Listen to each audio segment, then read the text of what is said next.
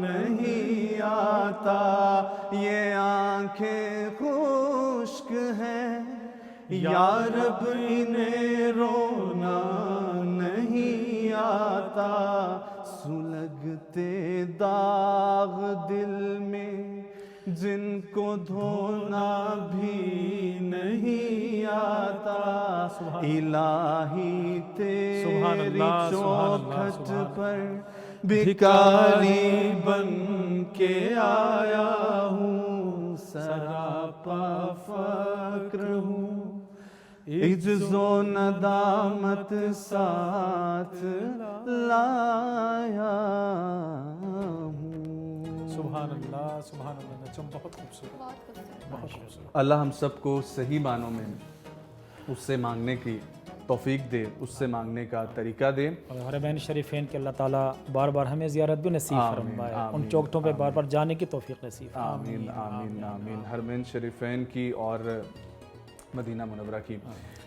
ہر گھڑی سامنے رحمت کا سما رہتا ہے، ہر گھڑی آنکھ سے ایک اشک رواں رہتا ہے، لوگ کہتے ہیں وہاں جا کے دعائیں کرنا، میں یہ کہتا ہوں وہاں ہوش کہاں رہتا واہ واہ واہ واہ واہ، بہت ہی خوبصورت بات۔ ہوش کہاں رہتا ہے۔ اسی اور چاند تاروں کی بات ہوتی ہے، سامنے جب وہ ذات ہوتی ہے، ایسا لگتا ہے دن نکل آیا جب مدینے میں رات ہوتی ہے۔ واہ واہ واہ واہ، کیا رونق ہے اس جگہ کی، اللہ بار بار جانا نصیب فرمائے۔ آمین۔ بہت شکریہ مفتی صاحب، بہت شکریہ متی بھائی۔ اریج کیا کہنا چاہیں گے آخر میں؟ آج ہم نے یہ سیکھا کہ دعا تب بھی مانگنی چاہیے جب قبولیت کی کوئی وجہ باقی نہ رہے۔ واہ، اس کے علاوہ ایک ہمارے رب کی ہی ذات ہے جو دکھی دلوں کی تمام صدائیں سنتا ہے، ہمیں صرف اس پر کامل یقین ہونا چاہیے ہے، کیونکہ یقین رکھنے والوں کے لیے ہی یقین کے معجزے ہیں۔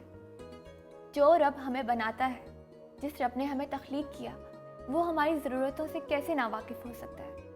تو اللہ پر یقین رکھیں اور دعائیں مانگتے رہیں، دعائیں ہی ہیں جو ہمارے مقدر کو بھی بدل سکتی ہیں۔ بے شک بے شک بے شک۔ اور آخر میں سرف یہ کہنا چاہوں گا کہ اللہ سے اس کا فضل مانگا کریں، کیونکہ وہ چاہتا ہے کہ آپ اس سے مانگیں۔ اسی کے ساتھ ہی ہم آج کی افطار ٹرانسمیشن سے آپ لوگوں سے لیں گے اجازت۔ آپ کو چوتھا روزہ بہت بہت مبارک ہو۔ آپ سب سے ملاقات ہوگی کل، تب تک کے لیے اللہ نے